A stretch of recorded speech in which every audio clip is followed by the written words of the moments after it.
Donc ce soir, nous avons comme point à l'ordre du jour le vote du budget primitif 2022 de la ville. Nous devons, cet acte est l'acte le plus important du Conseil municipal qui va traduire par des choix budgétaires les engagements que nous avons pris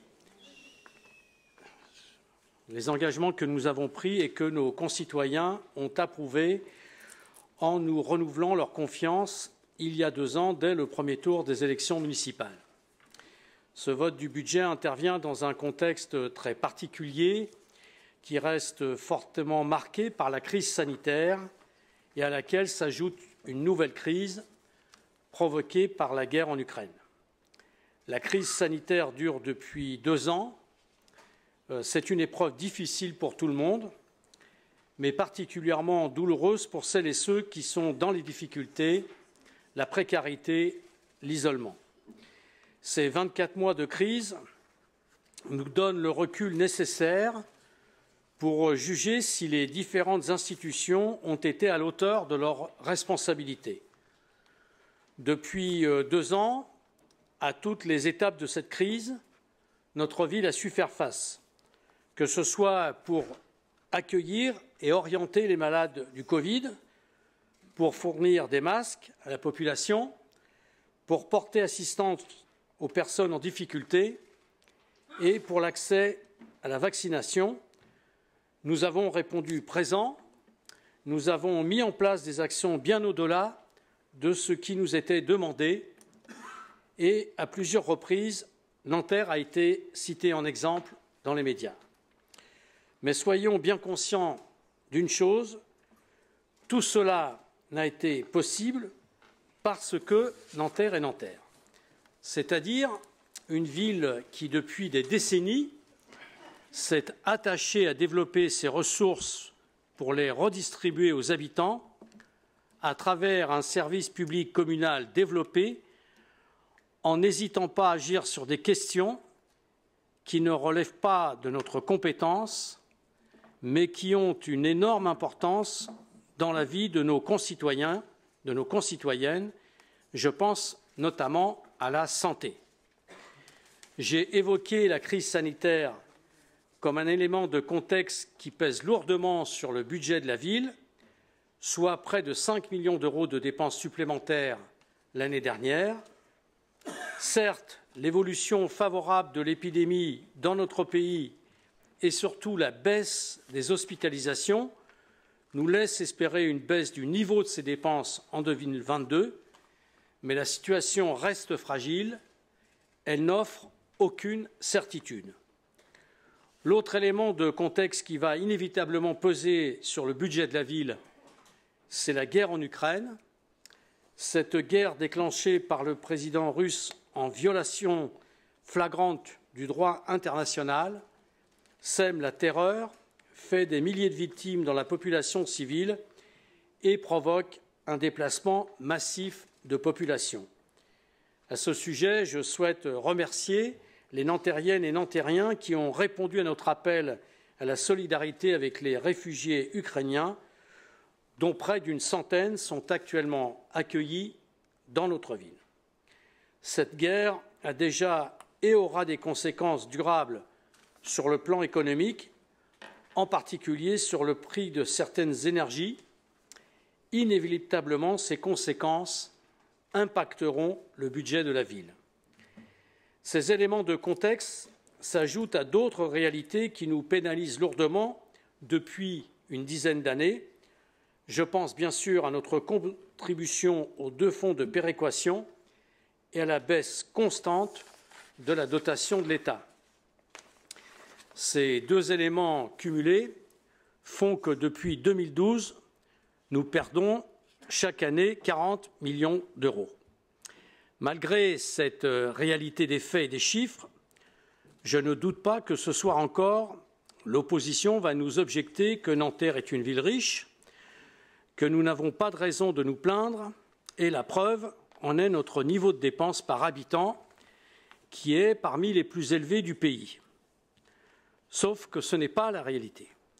La réalité, c'est qu'une fois retiré ce que nous devons payer au fonds de péréquation, la dépense de fonctionnement par habitant s'établit à un peu plus de 1 900 € et surtout qu'elle est en diminution constante.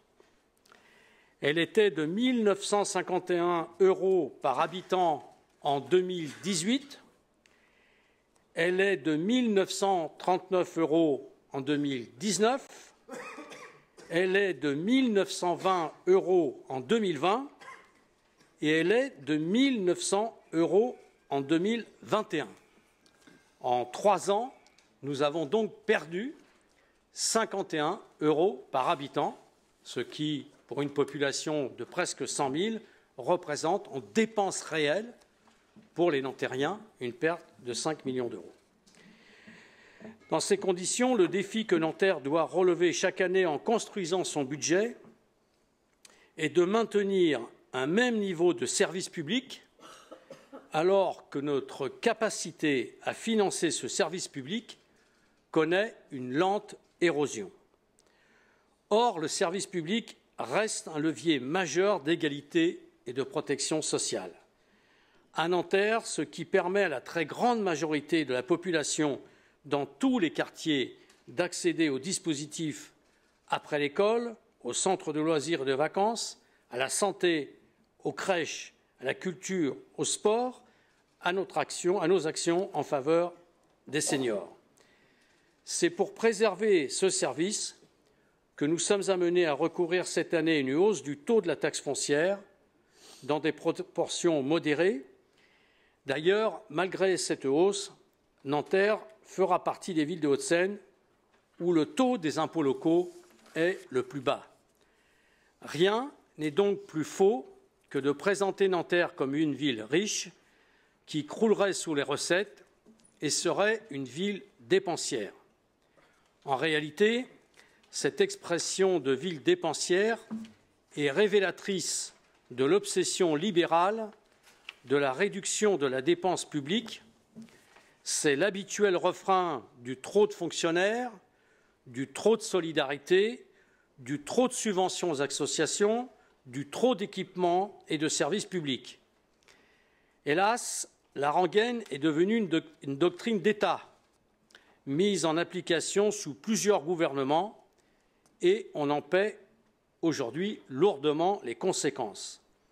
C'est cette obsession de la réduction de la dépense publique qui a conduit à supprimer 69 000 lits d'hôpital en 15 ans, 10 000 postes de policiers, 60 000 postes dans l'éducation nationale et qui conduit le gouvernement actuel à maintenir encore l'objectif d'une suppression de 50 000 emplois publics durant le quinquennat. Sans doute avez-vous remarqué que depuis le Covid, les partisans de la réduction de la dépense publique se font plus discrets. Il faut dire que la crise sanitaire les a totalement pris à revers. Car cette crise, comme toutes les crises, a révélé avec un effet grossissant l'état désastreux dans lequel a été mis l'hôpital public et certains choix aberrants, comme par exemple la décision prise il y a quelques années de ne pas reconstituer le stock de masques de protection. S'il y a bien une leçon à tirer de cette crise, c'est que la société a besoin d'un secteur public puissant pour protéger les plus faibles et pour garantir l'accès de tous à des droits fondamentaux comme la santé, l'éducation, la culture, la sécurité et la justice. C'est pourquoi, autant nous nous insurgeons contre le qualificatif de ville dépensière s'il induit l'idée de gaspillage, autant nous assumons et revendiquons d'être une ville qui dépense beaucoup pour l'éducation, pour la santé, pour les solidarités, pour l'écologie, pour la culture, pour le sport, pour la sécurité ou le soutien aux associations. L'un des marqueurs forts de notre action, c'est notre politique d'investissement. Nous vous proposons un programme très ambitieux à hauteur de 67 millions d'euros qui traduit bien la dynamique de la ville.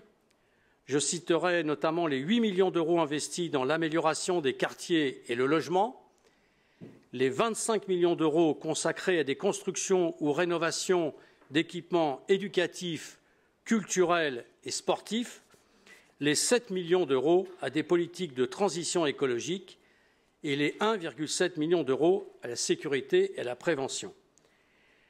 Les Nantériens peuvent juger à nos actes.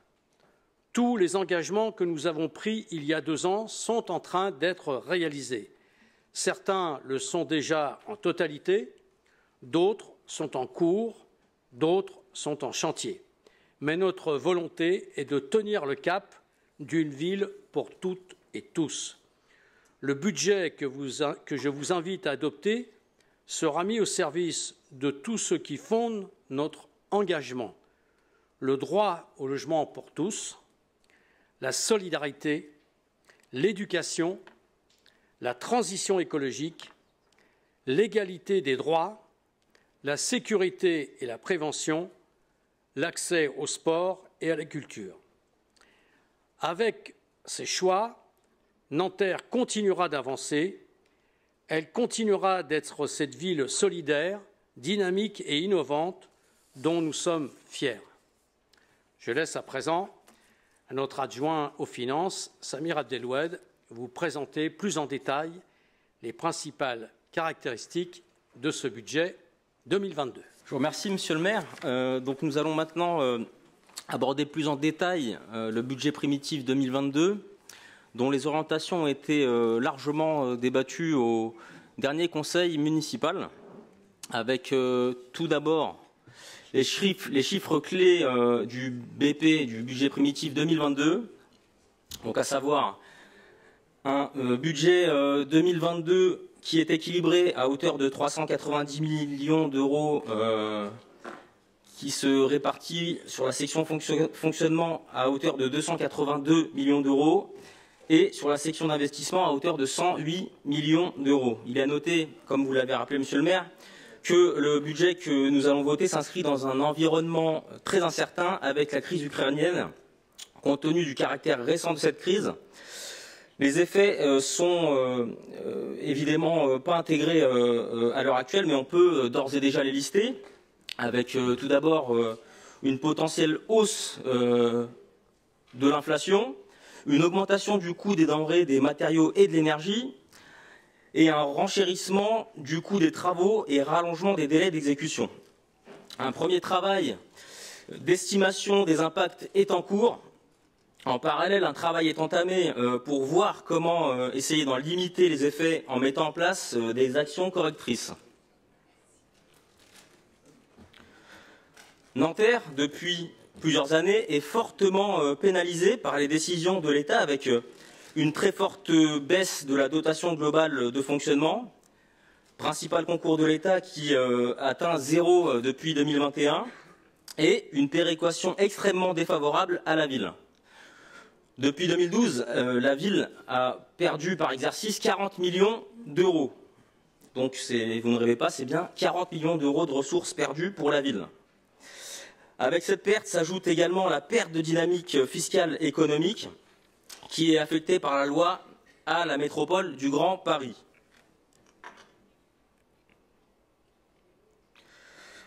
Dans ce contexte difficile, la majorité municipale fait le choix d'une hausse modérée du taux de taxe sur le foncier bâti, lui permettant de maintenir un haut niveau de service public aux Nantériens, avec un taux de foncier bâti qui augmente de 1,3 points.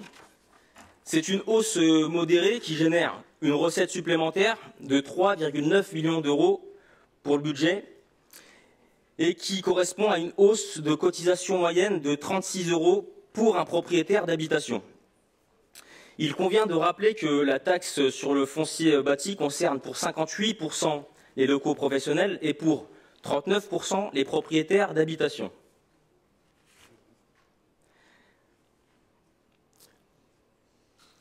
L'épargne brute au BP 2022 est de 18,2 millions d'euros. Elle permettra de couvrir en priorité le remboursement des emprunts.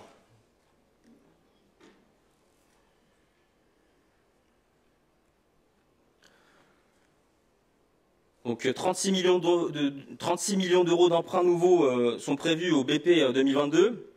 Avec ce niveau d'emprunt à fin 2022, l'encours prévisionnel de dette serait de 169 millions d'euros et une capacité de désendettement de 9 ans. Le budget présenté poursuit la mise en œuvre des engagements pris devant les Nanterriens en 2020. Nanterre, une ville pour toutes et pour tous, c'est un engagement fort de la majorité municipale. Les actions suivantes peuvent être mises en avant. Tout d'abord, le droit des femmes, avec la création d'une maison des femmes. Autour du logement, avec le déploiement d'une plateforme numérique pour le suivi des dossiers des demandes de logements sociaux. Autour de l'éducation, avec la poursuite du déploiement du plan numérique.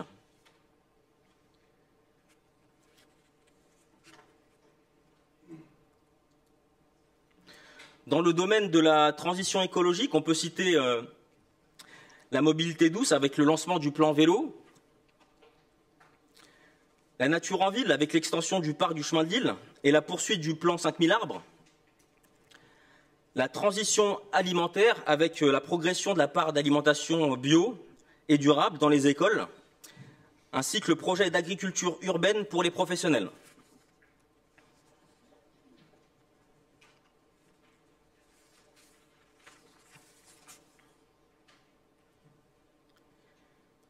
L'équipe municipale poursuivra sa lutte contre les incivilités avec le remplacement de caméras et la poursuite du déploiement de la vidéoprotection, le développement de la brigade de lutte contre les incivilités avec 25 policiers municipaux et 25 ASVP à terme, et puis l'extension du dispositif de vidéoverbalisation après une première expérimentation concluante place de la Boule.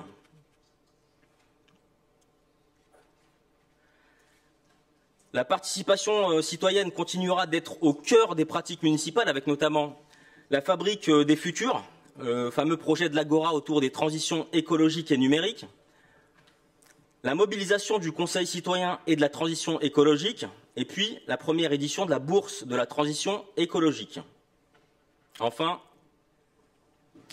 plusieurs opérations d'investissement d'envergure peuvent être mentionnées. Les travaux pour le centre municipal de santé, la réhabilitation du bassin olympique du Palais des Sports, la réhabilitation du théâtre des Amandiers, les travaux du premier groupe scolaire d'Aigrou, la poursuite des études pour le deuxième groupe scolaire d'Aigrou, et évidemment les travaux du groupe scolaire Gorky au Parc Sud. Je vous remercie pour votre attention. Nous validons les choix définitifs d'un budget construit pour anticiper et gérer les conséquences d'une crise sociale amplifiée par des aléas sanitaires, géopolitiques et climatiques.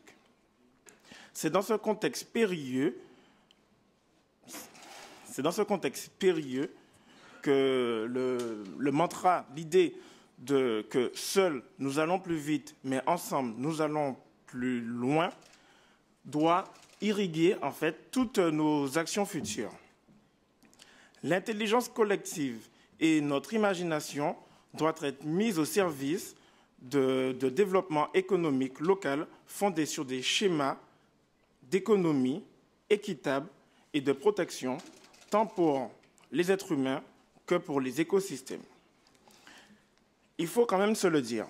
À Nanterre, nous sommes dans un environnement principalement géré par des gestionnaires qui ont une vision court-termiste et avec qui seul le rapport de force fonctionne. En aucun cas, ils ne prennent en compte la nécessité de solidarité pour l'épanouissement de toutes et tous. C'est pour cela que nous devons nous unir avec les villes de notre département et de notre région qui portent les mêmes valeurs que nous, afin de peser sur tous les arbitrages et d'ouvrir des brèches dans le développement intempestif et à grande échelle de cet entre-soi. Je veux citer pour cela juste 2 exemples. Premièrement, la répartition des logements sociaux sur notre territoire et l'hébergement de solidarité, mais également l'aide sociale à l'enfance qui, chez nous, sont un vrai fléau, un vrai chaos, et nous devrions avoir honte. C'est également uni que nous devons faire face à l'État pour lui faire comprendre que les collectivités territoriales ne sont pas de simples variables d'ajustement pour porter des obligations pour lesquelles nous n'avons même pas été consultés. Bien évidemment, nous nous réjouissons de la revalorisation de l'indice sur le point d'indice pour les fonctionnaires qui, eux aussi, font face à une inflation galopante. Mais force est de constater que cette décision, qui a été prise quasiment seule par l'État, pèse sur les collectivités territoriales qui, elles-mêmes, font face à l'augmentation du coût de l'énergie et des matières premières. Au final, si l'on intègre l'impact de la chute structurelle des dotations, quasi converties en péréquation, l'ensemble de ces mesures vise à nous assécher et à nous forcer à contractualiser dans un souci de bonne pratique. Il faut que nous fassions attention, notamment sur deux écueils. Ne nous arc-boutons pas et ne renions pas sur nos valeurs. Dans cette recherche de pratiques d'optimisation, la question de l'externalisation est récurrente. Une telle décision doit se prendre, bien sûr, dans des exigences financières, en intégrant les coûts induits, mais également les aspirations des agents, les attentes des Nanterriennes et des Nanterriens, le besoin de la ville et notre capacité aussi à répondre à nos engagements. C'est à cette délicate équation que nous avons été confrontés avec le Centre technique horticole. Ces enjeux font ressortir la nécessité de perfectionner notre plan de formation à l'attention de nos agents en les inscrivant dans un schéma de carrière centré sur le bien-être au travail afin de limiter l'absentéisme ravageur dans notre service public.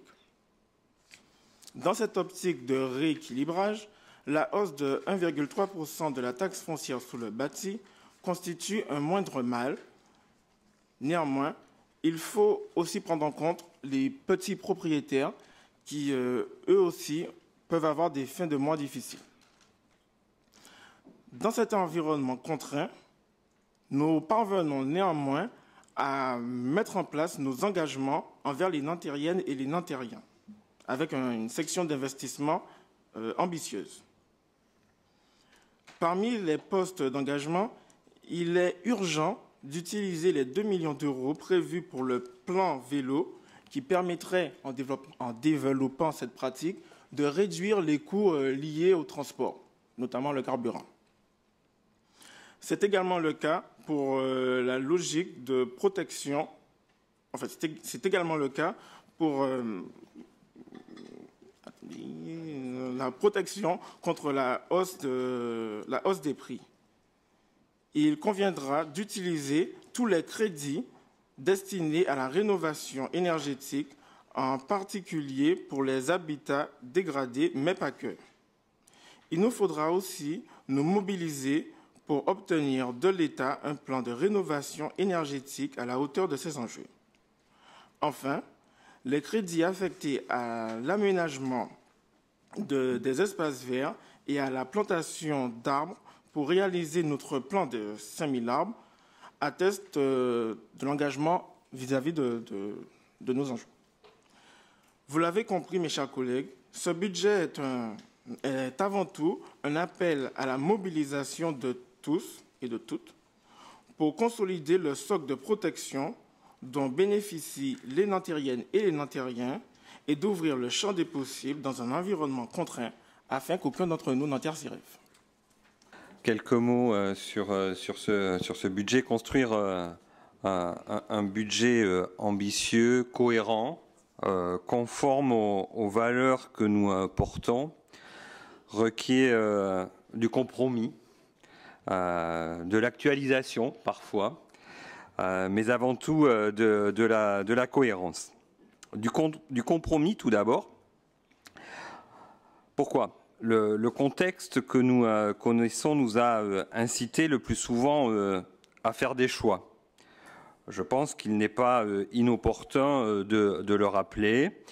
Nous élaborons notre stratégie budgétaire dans un contexte fiscal et financier qui est défavorable, qui est marqué par une baisse continue des dotations de l'État et une hausse de la péréquation qui, d'année en année, ne font que réduire les marges de manœuvre de la ville. Mon collègue Samir a fait état de tous ces éléments dans sa présentation et donc je n'y reviendrai pas. Juste signaler que tous ces éléments conduisent à mettre en cause l'autonomie financière de notre ville et qu'il convient de dénoncer cet état de fait. Ce manque à gagner est conséquent pour notre commune et il nous contraint à nous adapter, à nous mettre à niveau et à nous interroger sur notre stratégie budgétaire. Ça a été évoqué par un autre de mes collègues tout à l'heure, quand il était fait état notamment de la question de l'externalisation et de la masse salariale.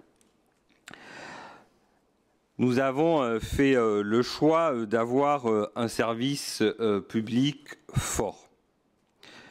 Ce service public génère un coût dont nous assumons totalement la responsabilité.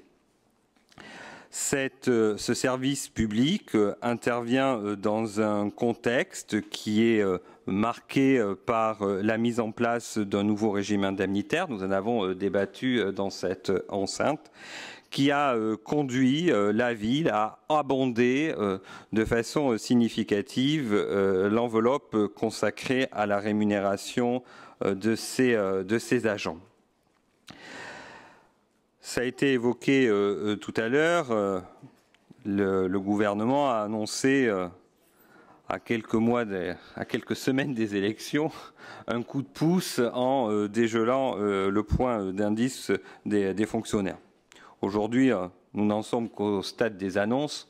On verra ce qu'il en sera réellement, mais si cela devait intervenir, bien entendu, cela viendrait peser sur les fonds de la collectivité.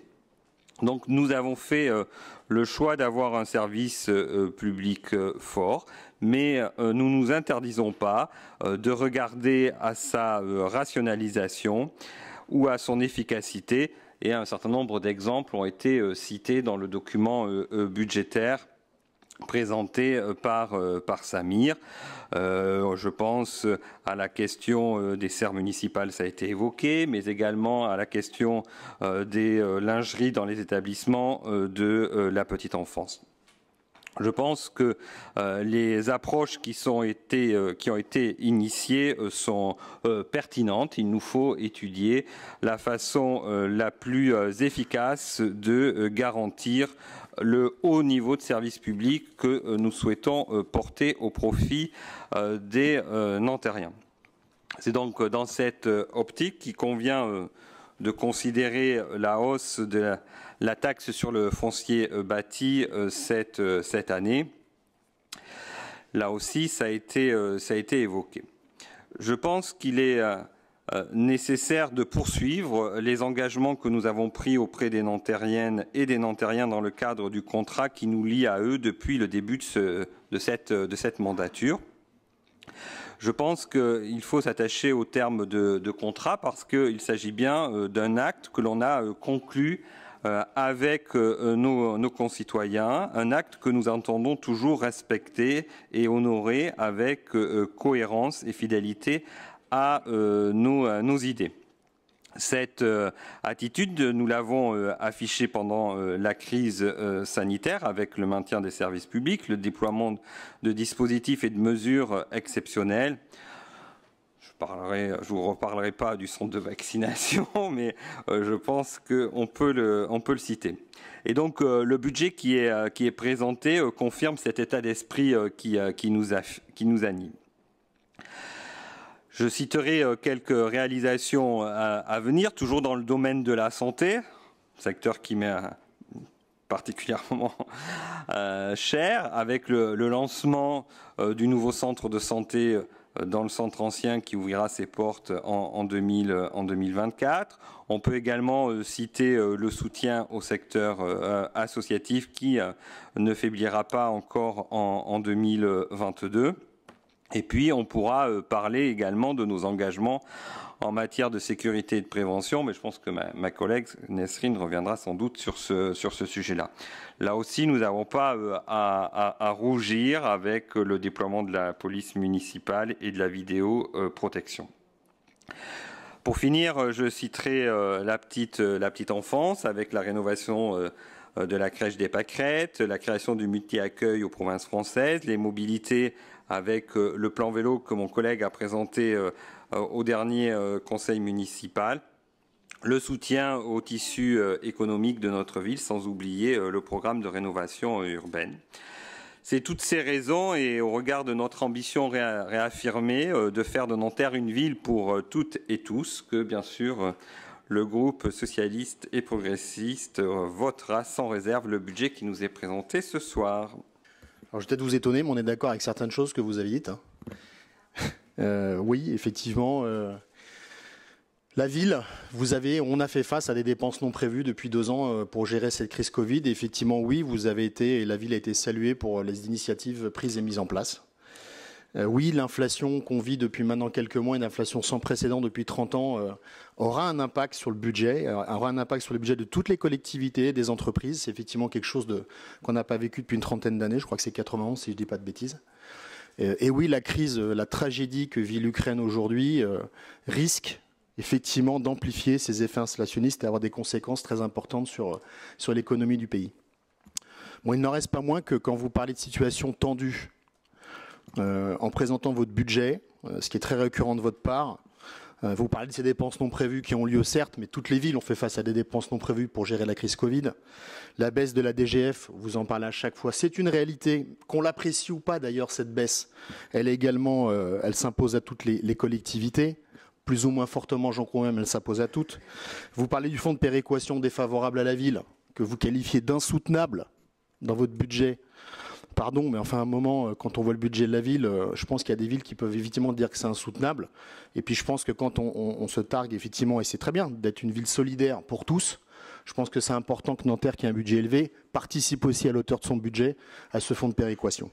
Et en fait, c'est ça que nous, on regrette un peu dans votre présentation, c'est cette récurrence de présenter les choses comme ça quand on sait la chance qu'a Nanterre d'avoir un budget extrêmement élevé. Et vous avez voulu nous couper l'arbre sous le pied, mais moi, vous ne me la couperez pas comme ça. Parce que je suis désolé, et qu'on retire le fonds de péréquation ou pas, la ville de Nanterre a un budget par habitant qui est parmi les plus élevés de France. Je suis désolé, très au-dessus de la moyenne. Oui, il baisse un petit peu, vous avez raison, vous nous avez refait l'histoire depuis 2018, ok. Mais plus de 1900 € par habitant, c'est très largement au-dessus de la moyenne. Donc, on parle de richesse, oui, enfin pour moi, c'est pas péjoratif de parler de richesse ou même de ville dépensière. Dépensière, ça ne veut pas dire que c'est mal, ça veut dire qu'on dépense, on a la chance de pouvoir dépenser beaucoup plus par habitant que beaucoup de villes. Et vous l'écrivez d'ailleurs, ce mot richesse, la richesse des Nantériens. Donc nous, c'est ça qui nous gêne un peu dans la façon dont vous présentez les choses, parce que c'est toujours le même discours. Alors vous commencez à évoquer effectivement dans votre introduction des efforts de gestion. Vous commencez à parler d'un travail d'optimisation des dépenses et des recettes. On s'en réjouit, tant mieux. Je dirais même heureusement, parce que je pense que les années qui vont arriver devant nous iront dans le même sens. Et vous voyez, pour terminer, je vous dirais juste qu'il y a pas mal de villes aujourd'hui qui, pour amortir l'impact qu'il va avoir sur le pouvoir d'achat de leurs habitants, face à la crise notamment énergétique sans précédent qui est devant nous, on fait le choix de ne pas augmenter les taxes foncières. J'ai envie de dire, quelle ville propose un service public de qualité comme à la ville de Nanterre? Quelle ville a plus de X centres de santé, des services jeunesse et autres? Je ne vais pas déployer tout le programme. En tout cas, sur le volet de la sécurité, effectivement, on n'a pas à rougir. Tout un travail a été élaboré sur ces 2 années de début de mandat avec une crise qui nous a tous frappés. Je veux vraiment remercier la direction sous la houlette de Alexandre Croisy qui fait un travail formidable avec la tranquillité publique, parce que d'ici l'été, et je peux vous l'annoncer officiellement, grâce à ce travail, nous allons avoir 6 policiers municipaux parce que voilà, on n'a pas lâché, on a travaillé, on a l'arrivée d'un chef de la police municipale qui est arrivé le 1er mars, d'un adjoint qui arrive d'ici peu, et d'ici l'été, on va compter 6 policiers municipaux à la ville de Nanterre pour travailler sur la lutte contre les incivilités, pour être présents sur le territoire.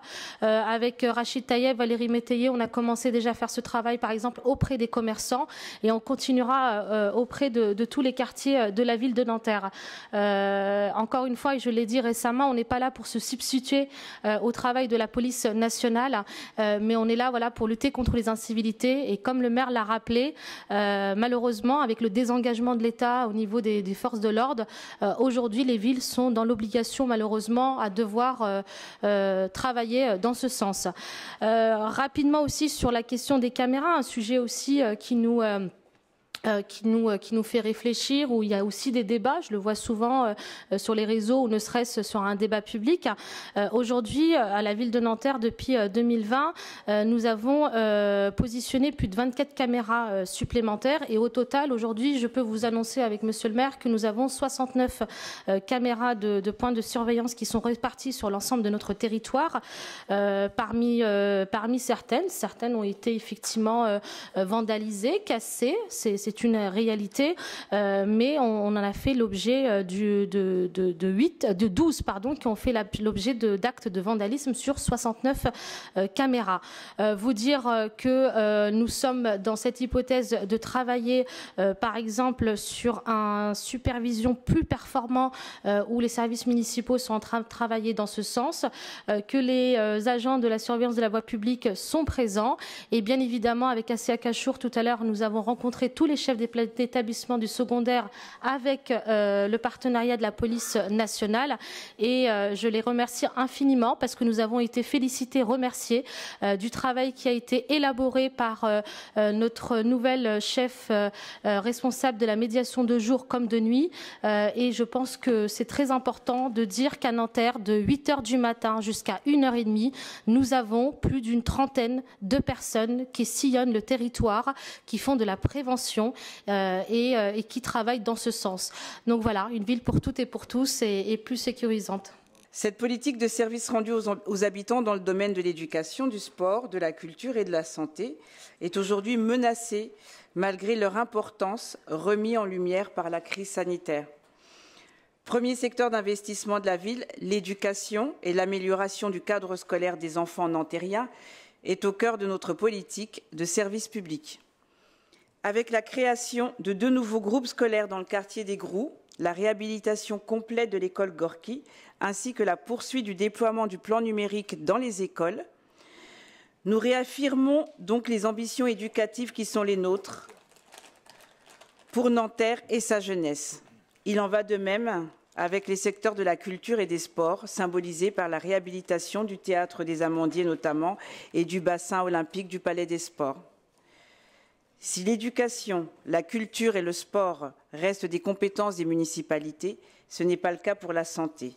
Malgré cela, la ville de Nanterre mène depuis plusieurs décennies une politique de santé et prévention ambitieuse, se démarquant, marquant ainsi sa grande différence avec ses voisins. Depuis 2 ans et depuis la crise du Covid, de nombreuses études réalisées révèlent le constat cruel de l'inégalité face aux soins médicaux, tant dans son accès que dans sa qualité.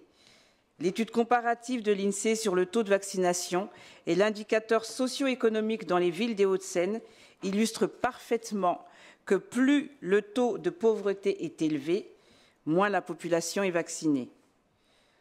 Malheureusement, ce terrible constat se vérifie sur de nombreuses maladies, comme le diabète ou le cancer. Face à cette réalité, notre conviction, déjà acquise, a été renforcée vis-à-vis du développement des services de santé et de prévention. Avec le début des travaux du nouveau centre de santé au square Le Bon, c'est un investissement de près de 12 millions d'euros que nous faisons pour que la population puisse bénéficier d'un meilleur accès aux soins. Ce nouveau centre de santé permettra le regroupement de l'ensemble des spécialités accessibles aux Nantériens, au centre Maurice Thorez, y compris la PMI et le planning familial. En plaçant la réduction des inégalités sociales et territoriales de santé au cœur de notre projet politique, nous avons développé une offre de soins accessible à toutes et tous, avec notamment les centres municipaux de la santé, le centre médico-sportif et l'espace santé jeunes. Grâce à notre politique de santé, ce sont plus de 70 000 consultations réalisées en 2019 et 19 000 patients différents qui ont pu avoir des soins en continu selon leurs besoins. La mise en place de ces dispositifs allant plus près de la population nous a permis de faire bénéficier aux Nantériens d'un plus grand accès aux soins. La crise sanitaire que nous vivons a permis de réaffirmer l'importance et l'utilité des services publics, de prendre en compte et d'agir sur les déterminants sociaux et environnementaux, tant sur la santé que sur l'éducation. Je vous remercie.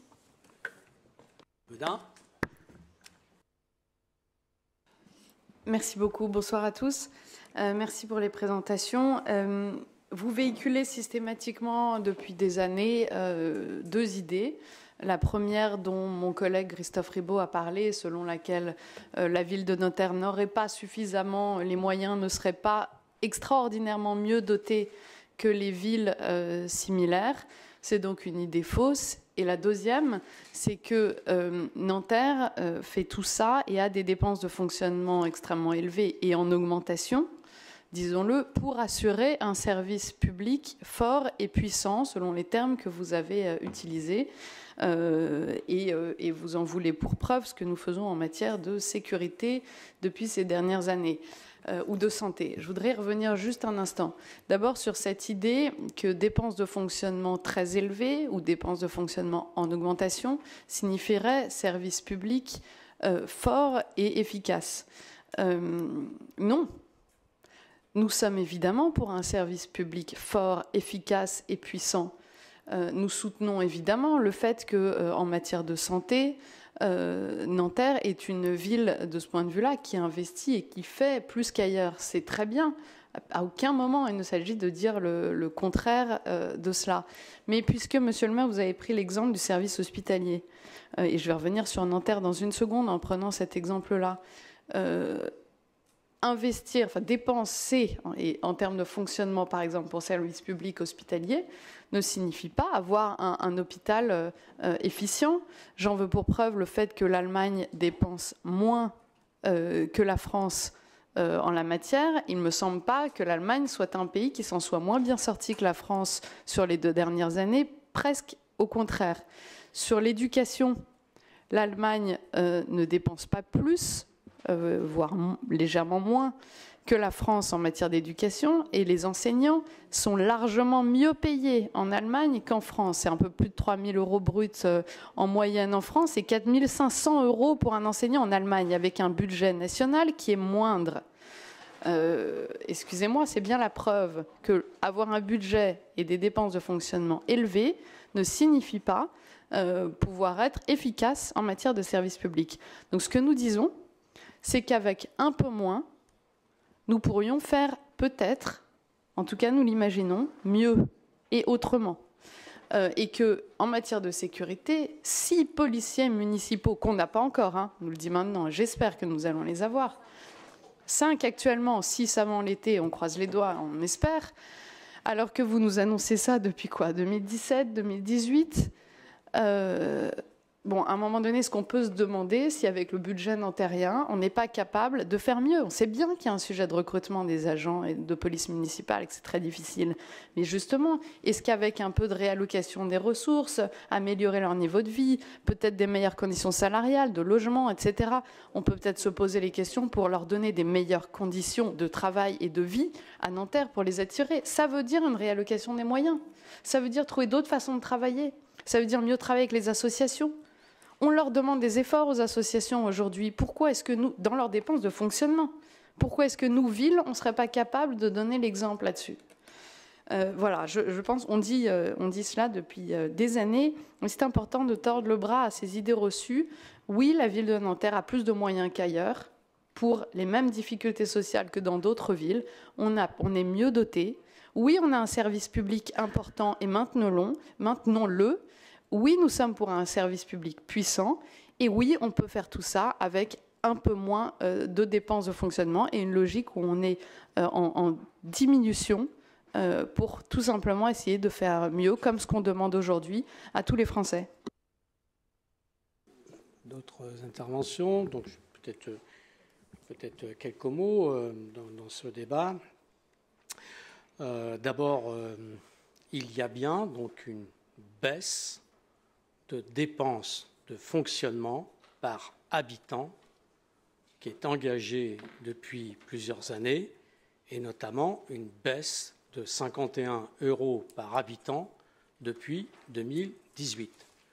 Donc, quand on baisse le nombre d'euros par habitant dépenses, forcément, cela a des conséquences et forcément, il a fallu procéder ces dernières années et cette année encore à des ajustements. Deuxième chose, évidemment, dans le débat que nous avons, Mme Bedin, je ne veux pas vous décourager, mais vous allez avoir du mal maintenant à convaincre les Français à qui on a expliqué pendant des années qu'il fallait baisser les dépenses de santé parce que l'hôpital n'était pas efficient, qui évidemment se sont retrouvés avec un système de santé français qui faisait la gloire de la France, qui était même un peu le fleuron de la France, d'ailleurs comme l'éducation, et ils ont découvert qu'en réalité, on était au bord du précipice avec des dizaines et des dizaines de personnels qui faisaient part de leur désarroi devant l'absence de moyens, devant la disparition des lits. Et évidemment, comme vous connaissez la situation de l'hôpital de Nanterre, nous n'avons pas échappé à cette situation. Alors, oui, évidemment, une ville comme Nanterre, c'est sûr, il y a besoin de plus d'argent par habitant pour les Nantériens, pour le service public municipal, qui en a besoin à Neuilly ou à Levallois, où on a, ces dernières décennies, bâti des villes de l'entre-soi. Par exemple, il n'y a pas besoin de centre de santé municipal à Neuilly parce que la majorité des gens se soignent chez la médecine privée, notamment secteur 2. Dire il n'y en a pas besoin aussi parce qu'il y a quand même un certain nombre de personnes qui sont en difficulté à Neuilly, mais qui, pour les pauvres, doivent se débrouiller. La dernière chose que je veux dire, M. Ribot, si, quand on dit que le calcul n'est pas juste, c'est pas... D'abord, on a déposé un recours au Conseil d'État sur cette question-là, et puis, comme vous le savez sans doute, il y a un rapport qui a été fait à la demande de Pold qui le montre, c'est-à-dire le fait que Nanterre ait été intégrée dans une intercommunalité comme Pold, avec des villes dont les populations sont bien plus riches que les populations de Nanterre, et d'autre part des villes qui n'étaient pas intégrées dans des intercommunalités comme l'était Nanterre avec Rueil et Suresnes, a entraîné une hausse de la péréquation pour la ville de Nanterre, qui est parmi les plus élevées de la communauté de l'établissement public territorial qui est Pold, ce qui n'est pas légitime au regard de ce que nous sommes. Et oui, Nanterre paye par habitant plus que des villes, y compris comme plutôt Courbevoie ou Neuilly, qui, y compris pour certaines d'entre elles, ont plus d'argent par habitant. Donc oui, il y a un problème sur le calcul de la manière dont a été calculée pour Nanterre la péréquation, ce qui d'ailleurs n'est pas valable que pour Nanterre, mais par quelques villes, puisque une ville comme Issy-les-Moulineaux est dans le même cas que Nanterre, et ça frappe particulièrement les communes qui avaient un taux élevé de taxes professionnelles. Donc non, entre guillemets, on ne pleure pas pour rien, on souligne une injustice qui n'est pas, et nous on a toujours dit qu'on n'était pas en désaccord de participer à un certain niveau de péréquation, parce que évidemment c'est légitime, mais pas à ce niveau auquel on est arrivé aujourd'hui, qui effectivement prive les Nantériens de moyens, puisque ce n'est pas pour nous. Hein. Si vous voulez, quand on défend les moyens pour la ville de Nanterre, ce n'est pas pour nous, ce n'est pas pour les élus qui sont ici, c'est pour évidemment ce qu'on est capable de faire pour les Nantériens. Et effectivement, on est amené à prendre des décisions qui, sincèrement, ne nous comblent pas de joie. On est amené à prendre des décisions qui, effectivement, en essayant de faire le choix de maintenir les prestations, les actions que nous conduisons en direction des habitants, mais évidemment à chercher à économiser. Alors là, sur la production des fleurs que l'on faisait dans les serres de Nanterre, là-bas sur les cars qui étaient donc municipaux, etc. Mais pas parce que ça nous réjouit, parce qu'on n'en a pas le choix et qu'on fait le choix de maintenir les prestations, de les augmenter. Oui, on crée la maison des femmes avec demain des fonctionnaires supplémentaires, et pour cela, on est obligé de retravailler ces sujets. Donc voilà, il n'y a pas de, entre guillemets, de polémique entre nous sur cette question-là. Il y a simplement des élus, un maire, qui forcément est préoccupé par l'évolution des ressources de sa ville, des ressources disponibles pour les habitants, et qui forcément le dit ici dans cette enceinte du conseil municipal, mais le dit à tous les représentants de l'État qui parcourent notre ville et qui parfois viennent nous féliciter pour telle ou telle réalisation, mais qui oublient que, en gros, l'État aujourd'hui nous donne une dotation globale de fonctionnement de 0 €. Je dis bien 0 €. Sur ce, je vous propose de passer au vote. Alors, la loi donc a changé, enfin la réglementation a changé. On peut voter maintenant globalement le budget au lieu d'un vote par chapitre qui était à la fois fastidieux et étrange. Donc, je vous propose de voter.